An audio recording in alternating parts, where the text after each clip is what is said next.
இன்னைக்கு மார்ச் 5 வளர்பிறை சஷ்டியும் கிருத்திகை நட்சத்திரமும் ஒன்று சேர்ந்து வரக்கூடிய நாள்.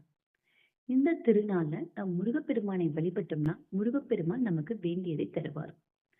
நான் காலையிலேயே இருந்து என்னுடைய முருகருக்கு அபிஷேகம் பண்ணிட்டு அடுத்ததா சர்க்கோண கோலம் போட்டு வெற்றிலை தீபமும் ஏத்திட்டேன். பொதுவா நாம 3, 5, 7 இந்த எண்ணிக்கையில நாம அபிஷேகம் பண்ணலாம். உங்ககிட்ட முருகர் சிலை இருந்தா முருகர் சிலைக்கும் நீங்க அபிஷேகம் பண்ணலாம். இல்ல வேல் இருந்தா வேலுக்கும் நீங்க அபிஷேகம் பண்ணலாம். முதல்ல நீங்க உங்களுடைய வேல் அல்லது சிலை இருந்துச்சுன்னா அதை சுத்தமான தண்ணியில கழுவிட்டு அடுத்ததா நான் முதல்ல பால் வச்சு அபிஷேகம் பண்ணியிருக்கேன்.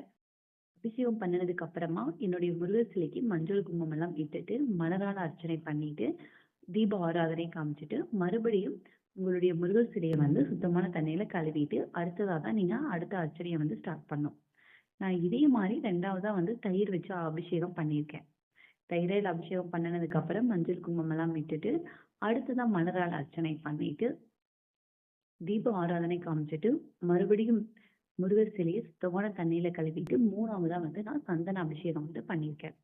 நீங்க சந்தனத்தை தண்ணியில குளிச்சு அபிஷேகம் பண்றதை விட சந்தனத்தை பன்னீர்ல மிக்ஸ் பண்ணி அபிஷேகம் பண்றது ரொம்ப நல்லது. 3வதா சந்தன அபிஷேகம் பண்ணிட்டு அடுத்தது முருகர் சிலைக்கு மஞ்சள் குங்குமம் எல்லாம் இட்டுட்டு மலரால் அர்ச்சனை பண்ணிட்டு தீப ஆராதனை காமிச்சு நான் என்னுடைய அபிஷேகத்தை நிறைவு பண்ணிட்டேன்.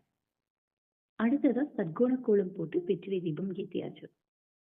நீங்க இந்த மாதிரி முருகருக்கு உகந்த நாட்கள்ல முருக வழிபாடு செஞ்சீங்கன்னா முருகப்பெருமான் உங்களுக்கு வேண்டியதை தருவார்.